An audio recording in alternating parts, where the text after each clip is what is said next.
how to charge a Ring doorbell faster. So your first step would be to use the right charging cable and adapter. So charge your Ring doorbell using a high quality USB cable and a wall adapter that actually provides at least 5 volts and 2 amps. Charging through a computer USB port is much slower because it does not give out the right output. All right, so use a 5-volt 2 ampere wall adapter. Avoid charging via laptops or low power USB ports and ensure the cable is in good condition. Now, moving on from here, you could also try removing your battery. So, remove the battery before charging. If your Ring model has a removable battery, take it out and charge it separately. This allows you to continue using the doorbell with a spare battery while the other one charges.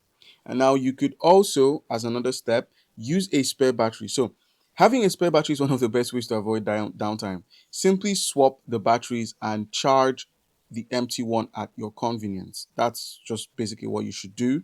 And also, you could charge in the right environment because temperature plays a big role in charging speed.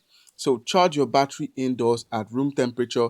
Extremely hot or cold environments can slow down the charging process. So, please keep in mind that information. And also, reduce your consumption during charging. While your battery is charging, you can speed things up by reducing your power usage, lower the motion sensitivity, disable snapshot capture, or temporarily turn off the device on the Ring app. And lastly, you could consider charging via a solar panel because Ring offers the solar options for their devices. All right, guys.